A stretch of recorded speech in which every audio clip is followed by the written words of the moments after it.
Buenas compañeros y tutor, mi nombre es Carlos Mario Rumba, estudiante de Ingeniería Electrónica. Presento mi documento de identificación. Estamos en la actividad final de electrónica de potencia, donde teníamos que diseñar o elaborar el proyecto final del curso. El título que elegí fue Diseño del variador de frecuencia de ancho de pulso modulado, PWM. Este diseño de los sistemas de variación de frecuencia se ha convertido en uno de los mayores avances del área relacionada con la electricidad de los motores, ya que gracias a estos sistemas se logra un nivel de optimización y eficiencia energética superior con respecto a otros sistemas de variación de velocidad y potencia. Este sistema optimiza su funcionamiento gracias a su control de velocidad cuando se utilizan en sistemas de controles de velocidad de motores AC. Por medio de una señal de control de baja potencia podemos controlar grandes potencias de voltajes. Como resumen, tenemos que en este proyecto diseñamos un variador de frecuencia para un motor AC trifásico. Lo logramos desarrollar por diferentes etapas, diferentes fases. A continuación vamos a estarlas revisando.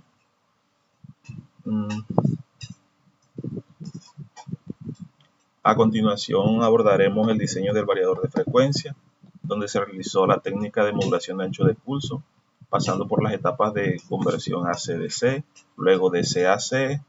En la etapa de DC-AC implementamos diferentes operacionales con diferentes configuraciones, inversores, amplificadores,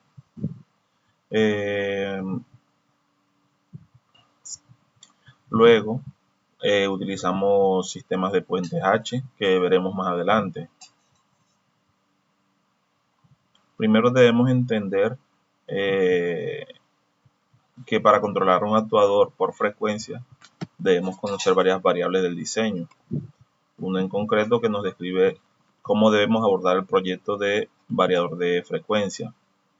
En la mayoría de aplicaciones de electrónica y potencia, la entrada de la energía se realiza de forma de onda pura, de voltaje CA, de 50 a 60 Hz. De acuerdo a esas especificaciones que vamos a realizar los diferentes cálculos. Aquí vemos un mapa conceptual del proceso, donde tenemos una entrada AC de 110 voltios RMS, luego la pasamos por una etapa de filtrado. Como le decía anteriormente, tenemos unas especificaciones de diseño.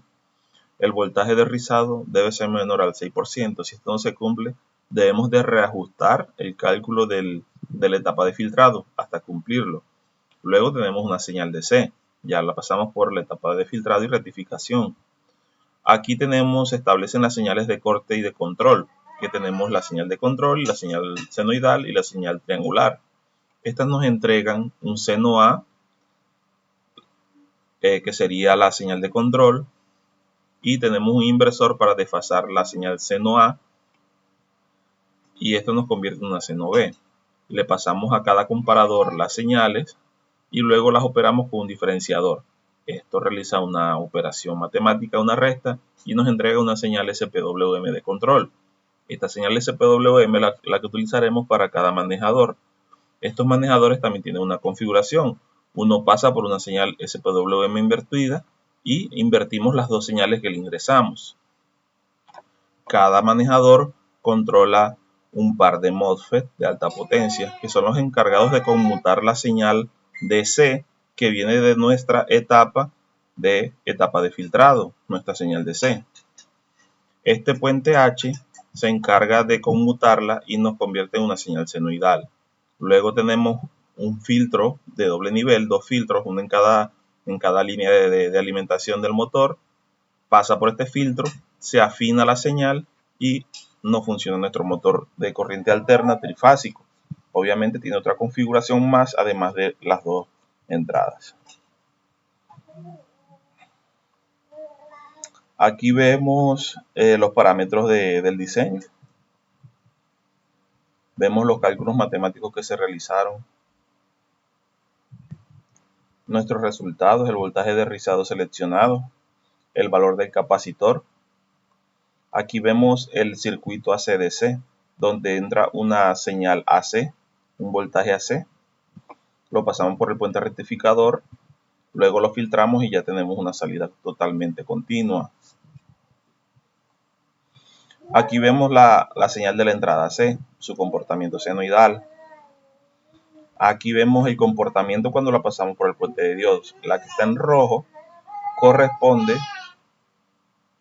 a la señal rectificada del puente de diodo y la que está en amarillo es la señal senoidal que ingresa.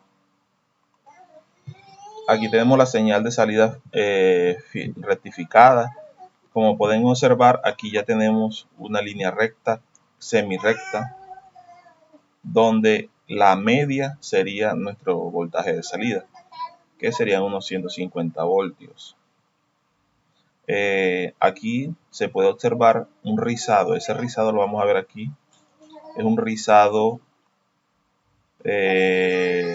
menor al 6%. Luego tenemos la fase de control del compresor DCAC, las especificaciones, los cálculos matemáticos. Tenemos el circuito, donde tenemos unas señales de entrada que alimentan los LM324. Tenemos un inversor, comparador 1 y comparador 2. Como pueden ver, el inversor nos da una señal C-No-B. Esta es la señal desfasada. Luego está la salida de estos comparadores, los ingresamos en el diferenciador, que es el que nos entrega la señal SPWM. Aquí con este generador estamos generando la señal triangular, que se entrecorta con la señal seno-A, que es la que nos modifica la frecuencia o el rango SPWM. Aquí tenemos un análisis de las señales de entrada, control y portadora. Como las podemos ver aquí, tenemos las dos señales, la seno-A y la seno-B, y tenemos la señal triangular. Aquí tenemos la salida de los dos comparadores, comparador 1 y comparador 2. Vemos la salida SPWM. Como pueden ver, es una salida SPWM alternada. Tenemos la fase 3, conversora CDC, sus cálculos matemáticos. Tenemos el circuito. Aquí tenemos dos manejadores, como los pueden observar aquí, IR2112. Estos dos manejadores le ingresamos la señal SPWM normal y la invertida, y al otro lo invertimos, primero la invertida y luego.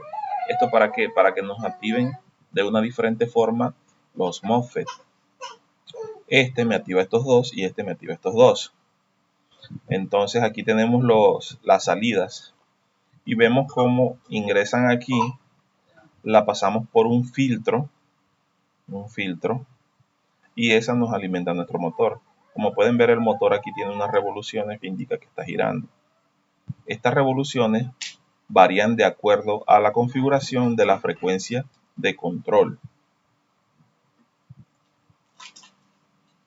Estos diodos son de protección, lo que ven aquí.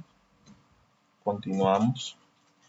Ok, aquí tenemos la señal SPWM normal y la invertida, que son las que alimentan nuestros controladores. Aquí vemos la salida del puente H. Como pueden ver, esta salida del puente H todavía no es senoidal, pero ya tenemos una salida alternada de 308 voltios, que es la que va a alimentar nuestro motor.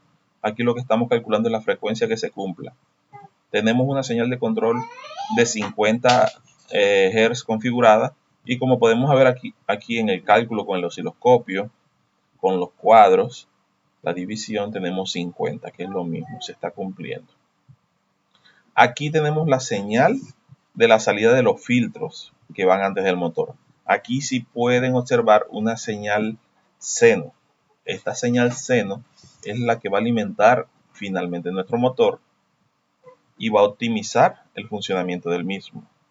Si le pasáramos esta señal así, pues no sería óptimo, el motor tal vez funcionara, tal vez, pero lo ideal es filtrarla y conseguir esta señal seno alterna. Recuerden que es un motor de corriente alterna. Como conclusión, los motores eléctricos juegan un papel importante en la industria actualmente.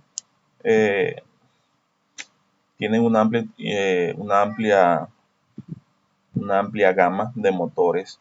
También tienen unas prestaciones importantes en toda la parte de la industria, bandas eléctricas, agitadores, etcétera, donde tenemos que regular su velocidad. Con este circuito, con la implementación de estos circuitos, logramos regular la velocidad de estos motores trifásicos, bifásicos, de corriente alterna, con una señal de control de un rango bajo, que es importante. Con una señal de control baja controlamos unos altos voltajes. También tenemos la parte de la simulación. Aquí les voy a mostrar un poco la simulación. Aquí tenemos las fases. Tenemos la primera fase, la segunda fase. Tenemos el inversor, comparador, los comparadores, lo que vimos anteriormente. Y lo más importante, vemos el motor. Esto tiene que girar. Entonces,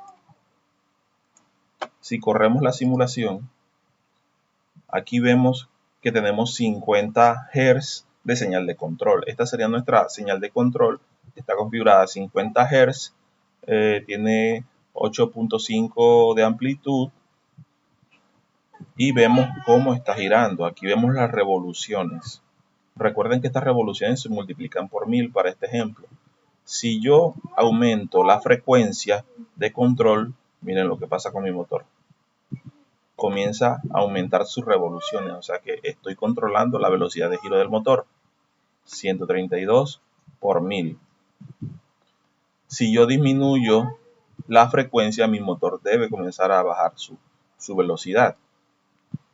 Igual recuerden que este motor tiene una fuerza de inercia y tiene que devolverse. Para eso se ejerce una fuerza, por eso no se devuelve igual que como cuando está girando en dirección positiva. Pero vemos cómo caen las revoluciones inmediatamente. Bueno, aquí vemos el ejemplo.